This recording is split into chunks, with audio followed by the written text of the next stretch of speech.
pleasing face, notwithstanding the fierce, thick eyebrows which were more than offset by the merry blue eyes, and the broad, humorous mouth below. "Peterday," said the Sergeant, "Mr. Bellew." "Glad to see you, sir," said the mariner, saluting the visitor with a quick bob of the head, and a backward scrape of the wooden leg.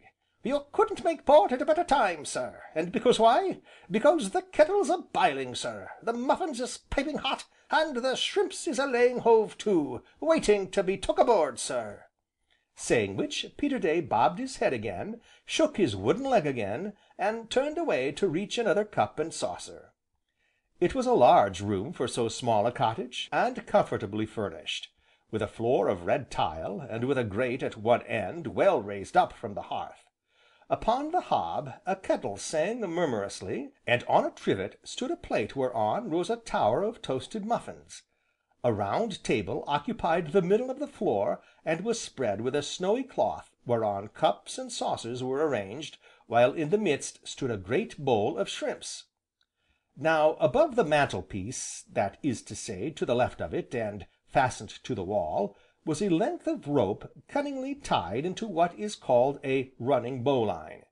Above this, on a shelf specially contrived to hold it, was the model of a full rigged ship that was, to all appearances, making excellent way of it, with every stitch of canvas set and drawing, alow and aloft. Above this again was a sextant, and a telescope. Opposite all these, upon the other side of the mantel, were a pair of stirrups, 3 pairs of spurs, 2 cavalry sabres, and a carbine, while between these objects, in the very middle of the chimney, uniting, as it were, the army and the navy, was a portrait of Queen Victoria. Bellew also noticed that each side of the room partook of the same characteristics, one being devoted to things nautical, the other to objects military. All this Bellew noticed while the soldier was brewing the tea, and the sailor was bestowing the last finishing touches to the muffins. "It ain't often as we're honoured with company, sir," said Peterday, as they sat down, "is it, Dick?" "No," answered the Sergeant, handing Bellew the shrimps. "We ain't had company to tea," said Peterday, passing Bellew the muffins. "No, we ain't had company to tea since the last time Miss Anthea and Miss Priscilla honoured us, have we, Dick?" "Honoured us," said the Sergeant, nodding his head approvingly, "is the one and only word for it, Peterday." "And the last time was this day 12 months, sir, because why? Because this day 12 months happened to be Miss Priscilla's birthday. Consequently, to day is her birthday, likewise. Wherefore the muffins, and wherefore the shrimps, sir? For they was this day to have once more graced our board, Mr. Bellew." "Graced our board!" said the Sergeant, nodding his head again, "graced our board is the only expression for it, Peterday. But they disappointed us, Mr. Bellew, sir, on account of the sail." "Messmate," said Peterday, with a note of concern in his voice, "how's the wind?" "Tolerable, comrade, tolerable." "Then why forget the tea?" "Tea!" said the Sergeant, with a guilty start, "why, so I am. Mr. Bellew, sir, your pardon."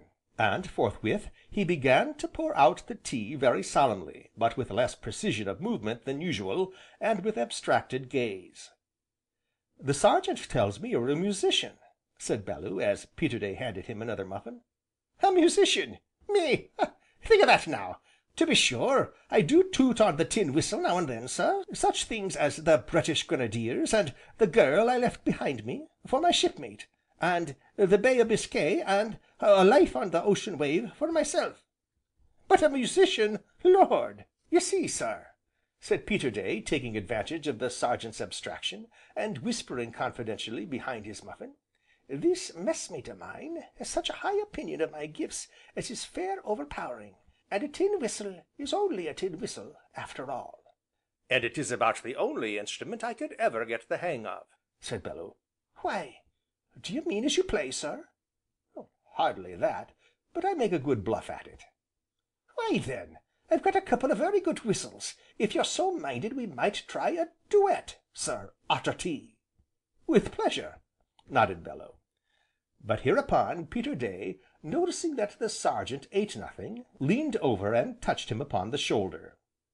"How's the wind now, shipmate?" he inquired. "Why, so, Peterday, fairish, fairish," said the Sergeant, stirring his tea round and round, and with his gaze fixed upon the opposite wall. "Then, messmate, why not a muffin, or even an occasional shrimp? Where be your appetite?" "Peterday," said the Sergeant, beginning to stir his tea faster than ever, and with his eyes still fixed, "consequent upon disparaging remarks having been passed by one Grimes, our landlord, concerning them as should not be mentioned in a inn parlour, or anywhere else, by such as said Grimes, I was compelled to pour a tankard of beer over said Grimes, our landlord, this afternoon, Peterday, at exactly 12½ past 6, by my watch, which done, I ran our landlord out into the road, Peterday, say, half a minute later, which would make it precisely 13 minutes after the hour, consequent upon which, comrade, we have received our marching orders." "What, messmate, is it heave our anchor, you mean?" "I mean, comrade, that on Saturday next, being the 25th instant, we march out, bag and baggage, horse, foot, and artillery, we evacuate our position, in face of superior force, for good and all, comrade." "Is that so, shipmate?" "It's rough on you, Peterday, it's hard on you, I'll admit, but things were said, comrade, relative to business troubles of one as we both respect, Peterday, things were said as called for beer down the neck, and running out into the road, comrade, but it's rough on you, Peterday, seeing as you, like the hussars at Assuan, was never engaged, so to speak." "Aye, aye, shipmate, that does catch me, on a back, shipmate." "Why, Lord, I'd give £1, £2, or 10, just to have been astern of him with a rope's end, though, come to think of it, I'd ha' preferred a capstan bar." "Peterday," said the Sergeant, removing his gaze from the wall with a jerk, "on the 25th instant we shall be without a roof to cover us, and all my doing, Peterday, what have you to say about it?" "Say, messmate? Why, that you and me, honouring and respecting two ladies as deserves to be honoured and respected, ain't going to let such a small thing as this here cottage come betwixt us, and our honouring and respecting of them two ladies. If, therefore, we are due to quit this anchorage, why then it's all hands to the windlass, with a heave yo ho, and merrily, say I. Messmate, my fist!" Hereupon, with a very jerky movement indeed, the Sergeant reached out his remaining arm, and the soldier and the sailor shook hands very solemnly over the muffins, already vastly diminished in number, with a grip that spoke much. "Peterday, you have lifted a load off my heart, I thank ye, comrade, and spoke like a true soldier. Peterday, the muffins!" So now the Sergeant, himself once more, fell to in turn, and they ate, and drank, and laughed, and talked, until the shrimps were all gone, and the muffins were things of the past. And now, declining all Bellew's offers of assistance, the soldier and the sailor began washing, and drying, and putting away their crockery, each in his characteristic manner, the Sergeant very careful and exact, while the sailor juggled cups and saucers with the sure-handed deftness that seems peculiar to nautical fingers. "Yes, Peterday," said the Sergeant, hanging each cup upon its appointed nail, and setting each saucer, solicitously in the space reserved for it, on the small dresser. "Since you have took our marching orders as you have took 'em, I am quite reconciled to parting with these here snug quarters, barring only a bookshelf, and a cupboard." "Cupboard?"